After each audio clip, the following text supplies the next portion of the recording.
Hi, this is Danny Doyle, and I am back with more Fire Emblem 1 0% growths. We are on Chapter 2 today, and we just got a bunch of new units. We got Ogma, we got the three Axe Bros, whose names are something. They're Saji, Maji, and Barst, I think. They're not Cord, Board, and Barst. They're Saji, Maji, and Barst. So this chapter is another Siege chapter, because they're all Siege chapters. However, there is, of note, up north, a bunch of enemies and sort of a choke point. So they can walk on the river, but they won't if you sort of like block them. You can kind of block them in. That's what Doga's going to be trying to do. Doga choked this point. You'll notice also Gordon is hanging out to, hanging out with his buddy. I've got Riff. I'm right now trying to decide where to send him, and ended up sending him to the left, thinking that Jagan might need some healing from his reckless charge ahead. Ogma is also going left, but most of the other units are going to be concentrated on blocking that choke point, because it's not as solid as you might think, given the fact they can walk on water. See, look, Jesus pirates. Here they come. The reason that Marth is not advancing towards the castle, as you might know if you're familiar with FE11, is this chapter is where you get Daros, and Daros is very important because he's going to become Sail. Just kidding. He is important. He's a strong axe unit. All the axe units are going to be good in the early game before I eventually drop them, because they are incapable of promoting, so their stats are going to remain static. And axes are not great. They are high might, so they make up for the lack of power that you have in the early game. Your Cavaliers are not dealing much damage. Jagan's dealing much damage unless he uses the Silver Lance. And I mean, six is a respectable amount, I guess, but it's slowly going to be, less and less relevant. So axe users, they trade accuracy for power, which, I mean, I don't know. It's not the best trade in the world, but it's something. Yeah, look at that hit rate. But look at that damage. Also, I like the crab walks, and I like Daros. He's funny. He's a funny meme. I use the Axe Bros. They get hammers as well, which are effective against armor units. I think that's the first effective weapon you get. You do get armor slayers as well for your sword wielders, but there's a hammer starting in either Saji or Maji's inventory, and it's going to be useful. So it's going to be useful to have axe units who can use the hammer. At this point, I decided to send Riff back because Saji, Maji, and Barth are not doing great at holding the line because they keep missing. So I put Jagan in the forest with the Iron Sword in hopes that that would be enough. Oh, I forgot to mention this last time, but FE1 does not have a weapon triangle. So the only difference between like Iron Sword, Iron Lance is hit rate and might. There is no weapon triangle, so if you see me, like I've got the sword equipped despite the fact that a lot of those calves have lances or swords. So like you would think, modern Fire Emblem, the lance is advantageous, but actually the sword is more accuracy, and after having just missed a bunch, I really wanted to not do that. But yeah, here's Kane dealing some damage to the pirates. Ogma proving that he is phenomenal. His stats are really good. The one area where he is a little bit lacking is his weapon level, which unfortunately, as I mentioned last time, is a stat. So he's not going to gain any weapon level until he promotes. And I'll go over how promotion works in FE1 when it becomes relevant, but promotion is going to be really good for him, or for whoever, for any unit that promotes. More so than you would traditionally maybe think. But yeah, here's, Marth had to recruit Daros, which puts him sort of in danger, which is why I wanted to get rid of as many of those pirates as possible, because, you don't want Marth to die.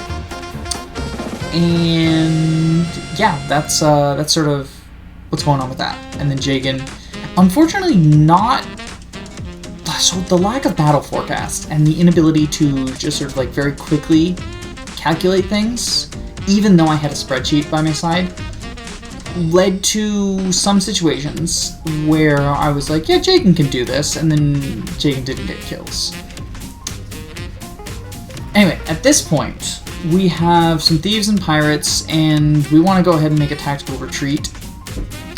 Well, everyone but Doga is going to make a tactical retreat. Doga is using a javelin. Again, weapon toggle doesn't exist. He's using it so that he can counter the hunters. There's a single hunter who's not getting countered, and that is a problem because it's just another unit that's going to keep chipping at him, and we really want him to like occupy the other enemies while everyone else tromps forwards. So that's we would like him to deal damage to the hunter on enemy phase so that maybe he can kill it on player phase or something. Now Ogma's in a bit of a situation because those Axe Knights are they're not great for his health. Shiida, again, unpromoted Pegasuses can use swords in this game. Most units can use swords in this game, actually. It feels weird to me that like Armor Knights and Pegasuses on tier 1 can still use swords. I know that swords are common in modern Fire Emblem. It sort of like really drew my attention to it when I was playing Ice Lake's Super Randomizer, which is like they reclass every turn. So I realized like so many classes use swords in Fire Emblem that swords are more valuable to have in your inventory because you're more likely statistically to use a sword than anything else. But I feel like when you go back to NES, it's even more prominent because unpromoted units that you normally wouldn't think use swords, because like swords are prominent because oftentimes units will get swords upon promotion. Like archers becoming rangers get swords. Fighters becoming heroes get swords. That sort of deal. But in older Fire Emblem, unpromoted units just like have swords. And it's most prominent here, but the DNA is still in, like, in FE4, your only Armor Knight uses swords. Your only unpromoted Armor Knight uses swords. He's a sword user. Anyway, here's Cashin. You might know him as Castor, but that is the wrong name. His name is Cashin. And we just recruited him. In what will become a recurring theme, a random enemy on the map has a face, which means that Shiida can talk to him.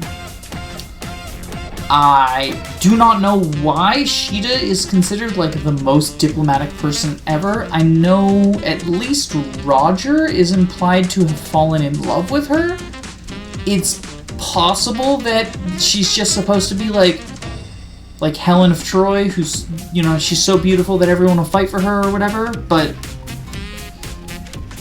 if you are playing an Arcanea game blind, well, if you are playing Fire Emblem 1 or 11 or 3 Book 1 blind, it is generally, if you see a unit you don't know how to recruit them, try seeing if Shiida can talk to them, because she probably can. Now, this is the point where some people might make sort of slut-shamey jokes around her, because she usually recruits male units, but as far as I'm aware, other than Roger, there's never any implication of sexual or romantic attraction in the recruitment stuff. Like, when she recruits, she even, in some cases, like for Castor in particular, right there, that we just did, the recruitment was that he was like a soldier under her father, the king, and needed money.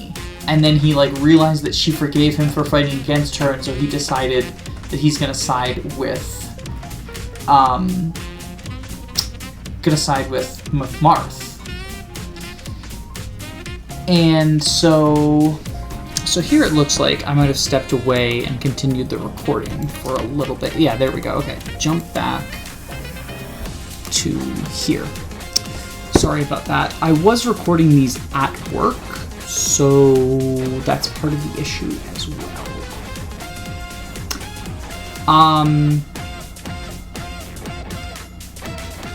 I'm also, what was I talking about? Oh yeah, Sheida's recruitments. So it's like, I know that people talk about like her being slutty or whatever, which like also there's nothing wrong with that. But I really don't think that's it. Like, I think that she's just supposed to be like good at negotiating or whatever. Because like with Jake, when she recruits Jake, it's just like she brings up his girlfriend. When she recruits Lawrence, it's about like honor and stuff. Like, it's not, I don't know, it's weird to me, and it's, you know, not to be a parody of myself with the whole SJW thing, but like, it's weird to me that people just associate Shiida with being promiscuous or whatever. Canonically, she marries Marth. Anyway, there's Daros' portrait in all its glory. And then there's Saji and Maji and Barth, which you can see Saji and Maji have the exact same portrait. Here's another fun thing about Fire Emblem 1, shopping trips. You get to decide which of your flunkies are going to go on shopping trips. Because the way that storage and inventory works in this game is so archaic. It's like, basically, there's a tent on the map that is your convoy, sometimes. If you're lucky, the tent is near shops. If you're not lucky, it is not near shops. I think actually, I say sometimes, I think every map has a convoy, but sometimes the convoy is like halfway across the map. Like here, it's nowhere near the start, so good luck if you needed to take something out of it. Although not a good example because you couldn't put anything into the convoy in this map. When shopping, you cannot send things from the shop to the convoy. Like you might be familiar with in FE7, if you have a full inventory and you're shopping, the merchant will be like, I'll just send it to Merlinus then, is that okay? But you can't do that here. Instead, you have to manually drop items into the convoy, which takes your turn, and then manually go shop, which takes your turn, and then manually drop items into the convoy if you're buying more than like 2 or 3 items. It is a mess. And it's going to be an all-consuming part of this playthrough. There will be, at the end of maps, just me going through and doing my shopping trips. Here, I decide the Axe Bros aren't going to help with the boss kill, so I'm going to go ahead and do it now with them. And then I forgot that thieves could walk over rivers in this game.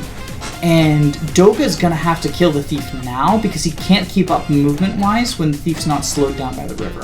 Thankfully he does, so it's not a problem, but like I did not want to get attacked from the rear. This is a boss who, in the remakes, is notoriously unbalanced on higher difficulties because they just pumped his stats up really, really, really high. So hopefully it's satisfying for you to see Jake and just like deal 36 damage with a crit. Anyway, that's Marth reaching the map, and that's functionally the end of everything important happening on the video. There's going to be another like 45 seconds of sped up shopping, but functionally, once Marth has reached and waited on the throne, like, the map is done. This is just the shopping trip. If you like shopping, stick around and watch it. And if you don't care about the shopping trip, which, I mean, inventory management is a big part of FE1 because you can't trade in the prep screen. But if you don't like that, just click away. Well, I mean, you probably already did. Bye-bye!